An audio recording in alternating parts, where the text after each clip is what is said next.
এক হিংস্র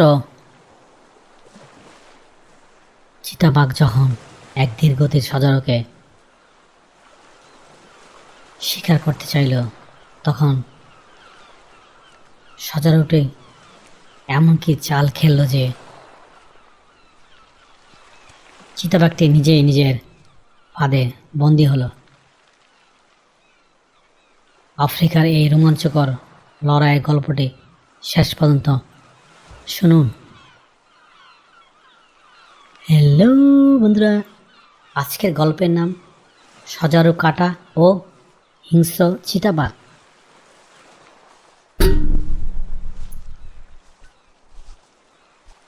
সে অনেক অনেক বছর আগের কথা। কেনিয়ার বিশাল সাভানায় বাস করত এক ভয়ঙ্কর চিতাবাঘ। তার নাম ছিল জাবারি। জাবারি এতটাই দ্রুত আর শক্তিশালী ছিল যে হরিণ, খরগোশ, এমনকি ছোট ছোট জেব্রারাও তার নাম শুনলে ভয়ে কেঁপে পড়ত। সে শুধু ক্ষুধার্ত জন্য শিকার করত না, সে ভয় দেখাতেও ভালোবাসত। প্রতিদিন সন্ধ্যায় সে পাহাড়ের চূড়ায় দাঁড়িয়ে গর্জন করত, এই জঙ্গল আমার।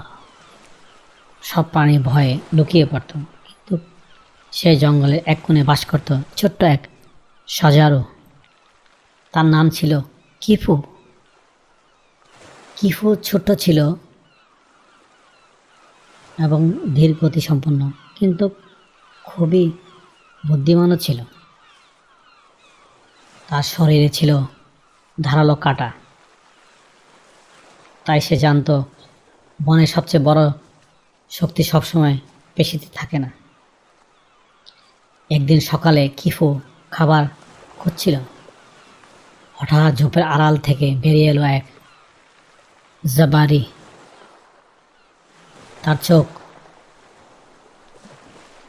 জ্বলজ্বল করছিল ক্ষুধায়। সে হেসে বলল, আজ তো সহজেই শিকার পেয়ে গেলাম। কিফু ভয় পেল, পালানো না। সে শান্তভাবে বলল, শক্তিশালী হওয়া ভালো, কিন্তু অহংকার বিপদ ডেকে আনে। জাবারি হো হো হো হো করে হাসতে লাগলো। তুমি ছোট্ট সজারু, আমাকে শিক্ষা দেবে?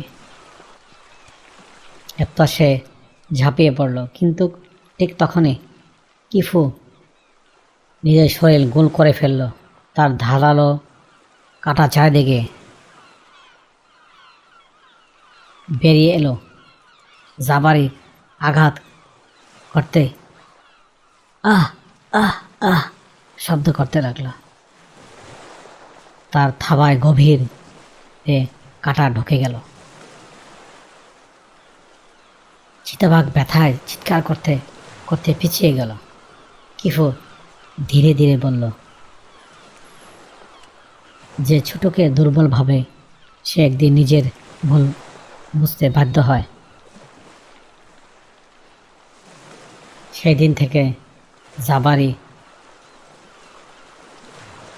রাগ আরও বেড়ে গেল। সে ভাবল, একটা ছোট্ট সজারু আমাকে অপমান করেছে।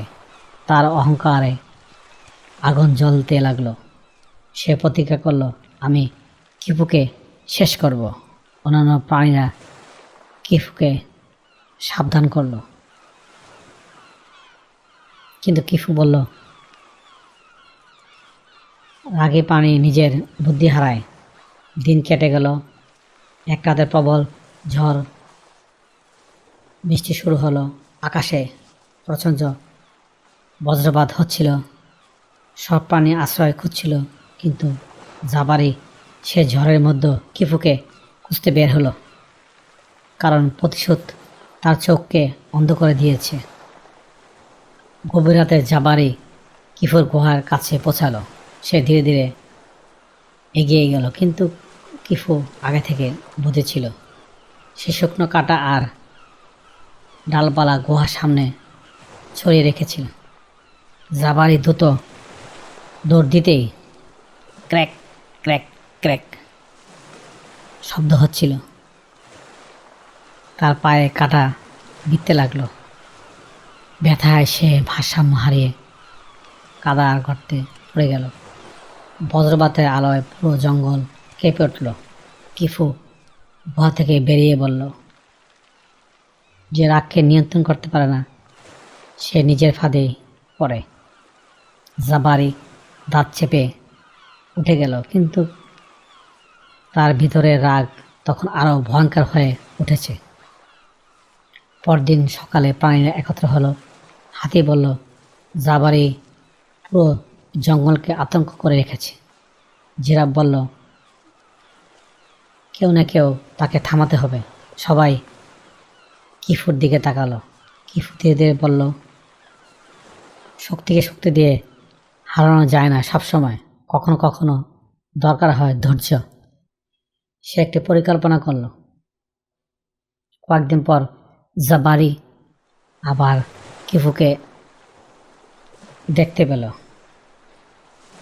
সে গর্জে উঠল, আজ তুমি বাঁচবে না।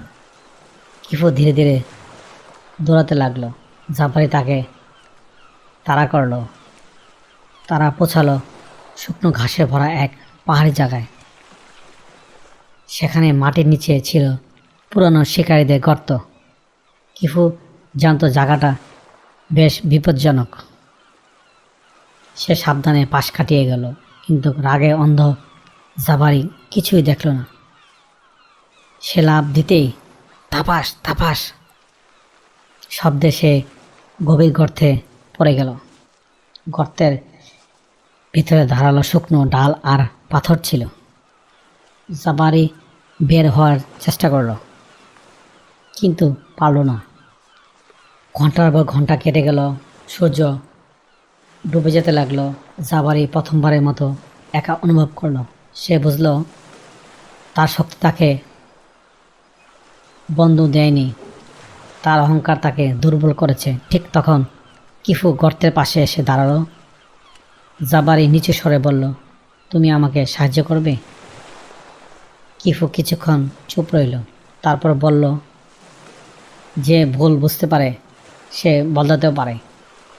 সে অন্যান্য প্রাণীদের ডাকলো। সবাই মিলে জাবারিকে গর্ত থেকে তুলল। সেই ঘটনার পর জাবারি বদলে গেল। সে আর অহংকার করত না। সে ছোট প্রাণীদের ভয় দেখাতো না, বরং দুর্বল প্রাণীদের রক্ষা করত। আর কিফু, সে পুরো সাবান্নায় সম্মানের সহিত প্রতীক হয়ে উঠল। কারণ সবাই বুঝেছিল ছোট হওয়া দুর্বলতা নয়, বুদ্ধি, ধৈর্য, আত্মবিশ্বাস সবচেয়ে বড় শক্তি। এই গল্প আমাদের এই শেখায় যে কাউকে ছোট বলে অবহেলা করা উচিত না। হ্যালো বন্ধুরা, আজকের এই গল্পটি কেমন লাগলো কমেন্টসের মাধ্যমে নিচে জানিও। আবারও দেখা হবে অন্য কোনো গল্পে। Thank you for watching. Please subscribe.